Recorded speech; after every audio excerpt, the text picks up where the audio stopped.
guys, this is Kelly. I am back with another process video. This layout is for stuck sketches and it is for the August 1st reveal of the new sketch.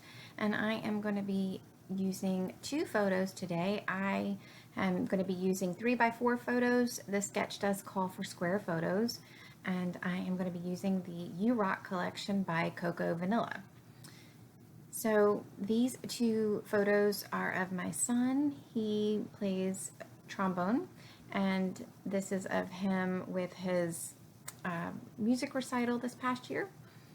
And I'm just going through, and I am going to challenge myself to use a pattern paper background. So I will warn you now that there's several changes that will be coming, and I've left them all in so you can kind of see the process of what I am doing and what I'm thinking and what I'm liking and what I'm not liking.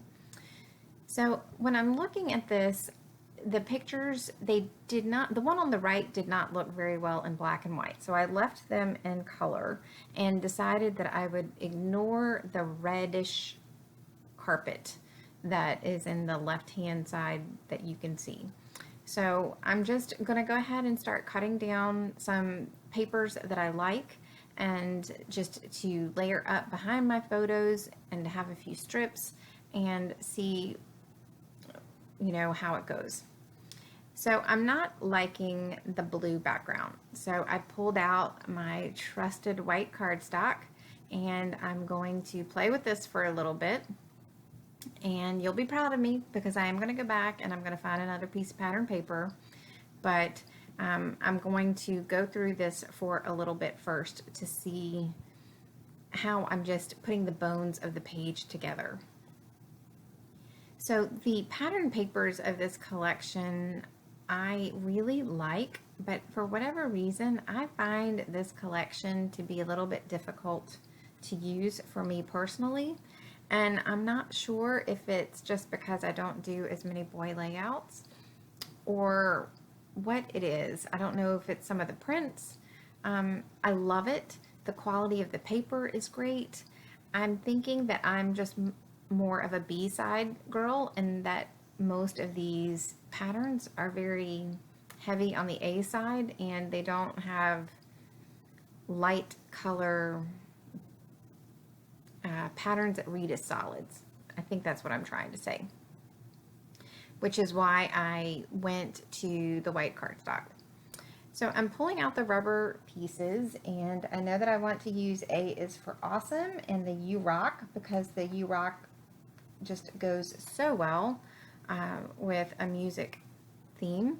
And I want to ask right now before I forget, I used the double-sided red sticky tape to adhere my rubber charms, and they are not sticking at all.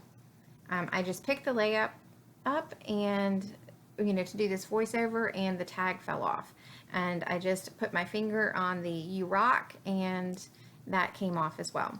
So I don't know if it's that my red sticky tape is old, but if you have any other suggestions, leave it for me, please, because I now need to figure out what else I'm going to use to adhere this.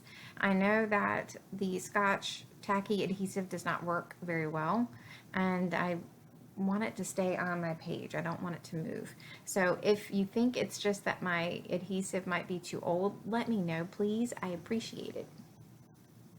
So I am going to stay pretty close to this sketch, except for the title placement. I am going to have the bottom cluster be in that right-hand side as well. And I'm just going through the die cut, seeing what I can work onto the page.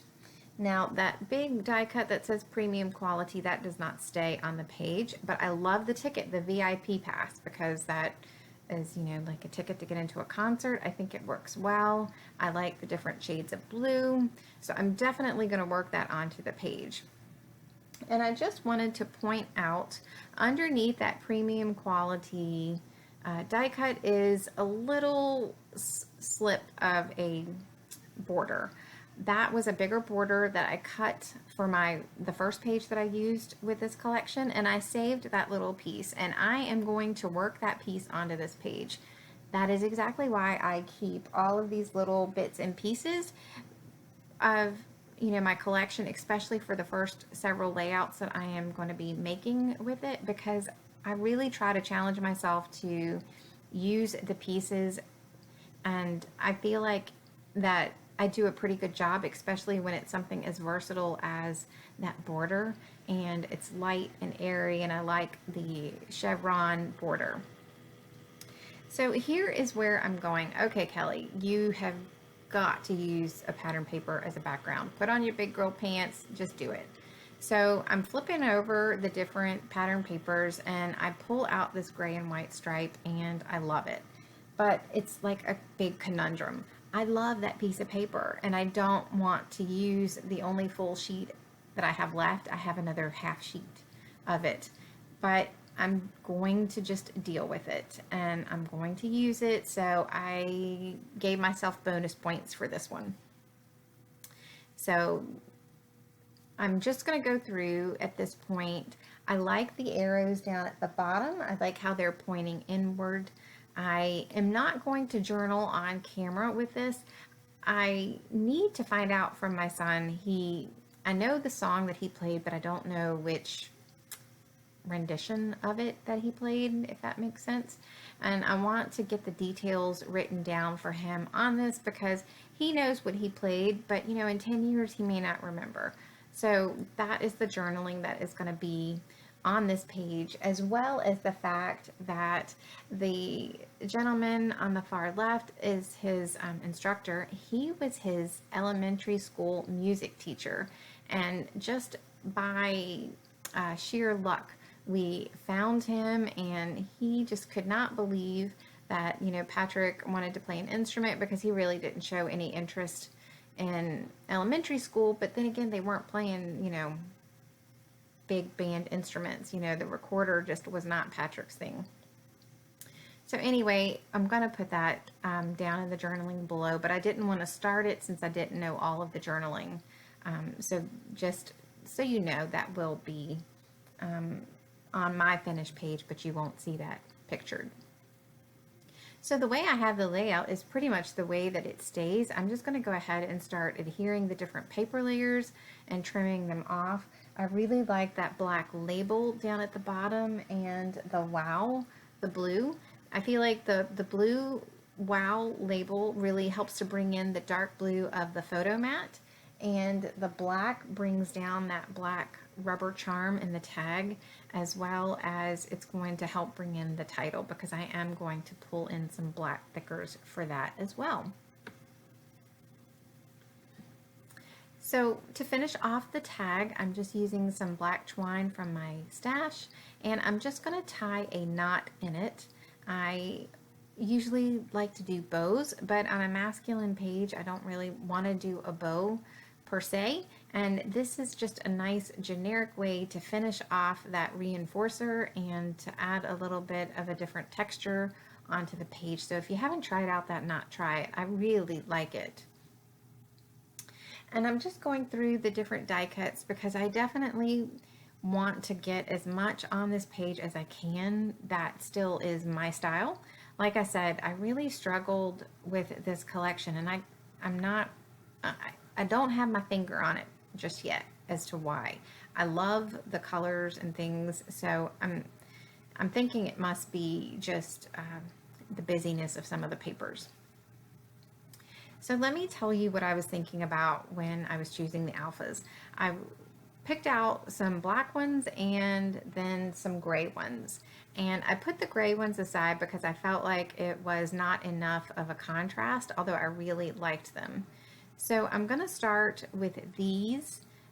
They're just a basic font. I'm not sure exactly what the style is, but I didn't like the size of them. So these are from Maggie Holmes' collection. It's not her new release, the carousel one. It's the one before. And I'm just blanking out on the name. But I felt like the bigger letters were too wide and the smaller letters were too small. So I pulled these thickers out. These are an Amy Tangerine font, And this is like the Goldilocks. This is just right. Because the title, while the letters are thinner, it still has enough weight for the title that I want to put. It's just going to be Recital Time. It's not a very creative title, but it tells a bit of the story. And I feel like it takes up enough visual space. It lends itself well to the layout. So that is why I chose those black thickers out of all of the others. So I was thinking that I might add one of the other asterisks to add another embellishment, but I felt like it was just too big and I didn't really feel like cutting it down and trying to play with it. So then I pull out the enamel dots, and a friend of mine, we split the package of enamel dots because we felt like we wouldn't use a whole package of plus signs.